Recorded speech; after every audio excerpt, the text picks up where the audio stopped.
ఒకప్పుడు ఒక పెద్ద అందమైన రాజ్యంలో ప్రజలందరికీ ఎంతో ప్రియమైన ఒక రాజు ఉండేవాడు. ఆ రాజు పేరు వీరవిక్రముడు.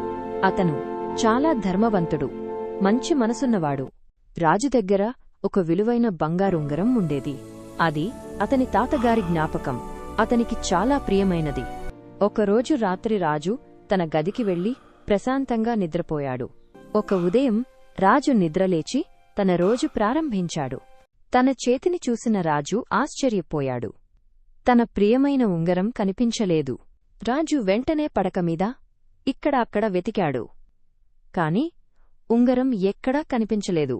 అప్పుడు రాజు మంత్రిని పిలిచి జరిగిన విషయం చెప్పాడు. మంత్రి కొద్దిసేపు ఆలోచించి ఒక ఉపాయం చెప్పాడు. మహారాజా, మనమొక తెలివైన మాంత్రికుడిని పిలుద్దాం. అతను నిజాన్ని బయటపెడతాడు అని మంత్రి అన్నాడు.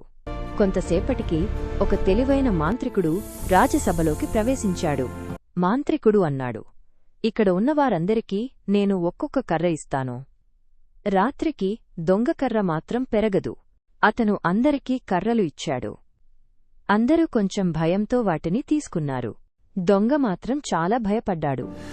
అయినా కర్ర పెరగకపోతే నేను పట్టుబడిపోతాను అని అనుకున్నాడు.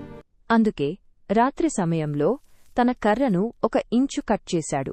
మరుసటి రోజు అందరూ తమ కర్రలతో రాజసభలోకి వచ్చారు. మాంత్రికుడు కర్రలను చూసి, ఇదిగో ఈ వాడే దొంగ అని వెంటనే చెప్పాడు. అందరూ ఆశ్చర్యపోయారు. దొంగ భయంతో తన కర్రను కట్ చేశాడు అని మాంత్రికుడు చెప్పాడు. దొంగ తన తప్పును ఒప్పుకుని ఉంగరాన్ని తిరిగి ఇచ్చాడు. రాజు చాలా సంతోషపడి మాంత్రికుడిని బహుమతిచ్చాడు. తప్పు చేసినవాడు ఎప్పుడూ భయపడతాడు, నిజం ఎప్పుడూ బయటపడుతుంది.